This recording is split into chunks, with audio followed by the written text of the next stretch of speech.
Le temple astral est un sanctuaire invisible et intangible, édifié dans les replis subtils de la conscience.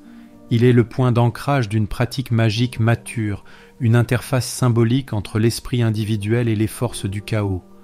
Sa construction marque l'entrée dans une magie plus profonde, plus personnelle, plus libre. Ce temple n'est pas une simple fantaisie de l'imaginaire. Il constitue un plan de réalité autonome, un lieu où le sorcier peut opérer sans outils matériels, dialoguer avec les entités, stocker des symboles, créer des serviteurs, intégrer des enseignements ou explorer des visions. Il est à la fois salle de rituel, laboratoire alchimique, sanctuaire mystique et forteresse psychique. Le temple astral renvoie à de nombreuses traditions.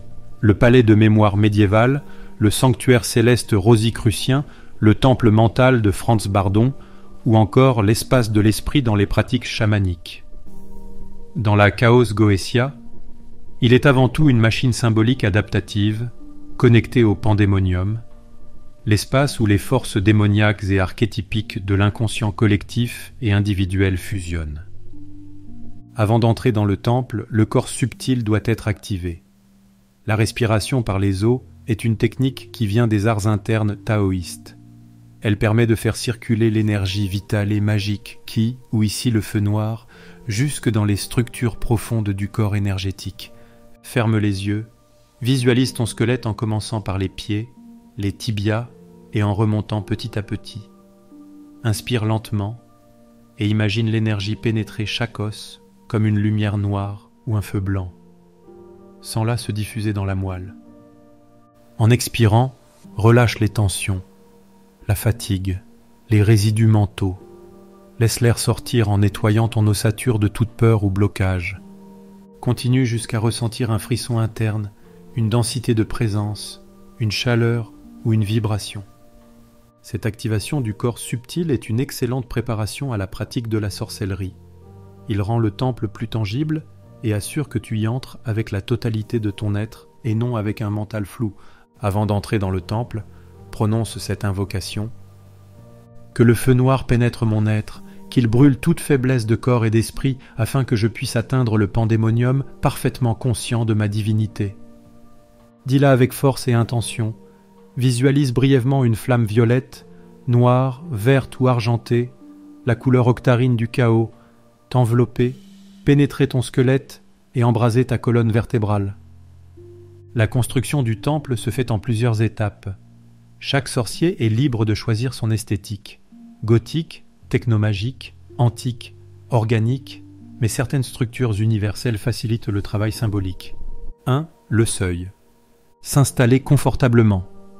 La position assise est très bien, la coucher également, quoique qu'il y ait plus de risque de s'endormir. Prends quelques respirations profondes et imagine une porte. C'est le portail entre les mondes. Elle peut être une arche de pierre, une porte noire métallique, un cercle de feu. Tu la franchis à chaque entrée dans le temple. 2. La salle centrale. Imagine une salle principale. Elle peut être ronde, carrée ou même à géométrie non euclidienne. Le sol peut être en os, lave, marbre noir. Au centre, place un autel, un miroir, un feu, une pierre levée, un œil. Cet autel représente ton nexus énergétique. 3. Les 4 piliers. Installe aux 4 coins des piliers objets, statues, couleurs, tapisseries, tableaux. Plus tard, quand tu seras plus familiarisé avec les esprits, tu y placeras des esprits spécifiques à ton paradigme. 4. Les annexes.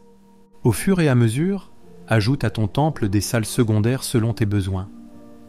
Une bibliothèque astrale pour le stockage de savoir, une salle des miroirs pour le travail sur l'ombre, un observatoire pour les visions et les voyages, une crypte pour la rencontre des morts et ancêtres, une forge pour la création de serviteurs ou des talismans, une salle de guerre pour les guerres magiques, etc. Après la respiration osseuse et l'invocation, ferme les yeux dans le noir ou dans une pièce calme. Visualise ton seuil. Traverse-le lentement, en ressentant le changement vibratoire. Laisse ton temple se former autour de toi. Avance, ressens, nomme les objets, touche-les, active-les. Quand tu es dans le temple, tu peux appeler des esprits, chanter des zen, poser des questions philosophiques ou existentielles. Plus tu pratiques, plus le temple deviendra dense, stable, opérationnel. Consigne tes visions dans un grimoire ou carnet spécial. Dessine ton temple, ou fais-en une maquette pour l'ancrer sur le plan physique. Utilise des musiques rituelles ou sons binauraux pour renforcer la transe. Associe un objet physique, cristal, anneau, pierre, figurine, à ton temple pour servir de clé d'entrée. Tu ne devras le porter que lorsque tu te rends dans ton temple. Ainsi, un lien inconscient se fera entre le temple et l'objet, et dès que tu le porteras, ton inconscient se mettra en état propice. Merci pour ton écoute. Abonne-toi pour des vidéos régulières sur la Chaos Goetia, la sorcellerie de la main gauche et la résistance spirituelle.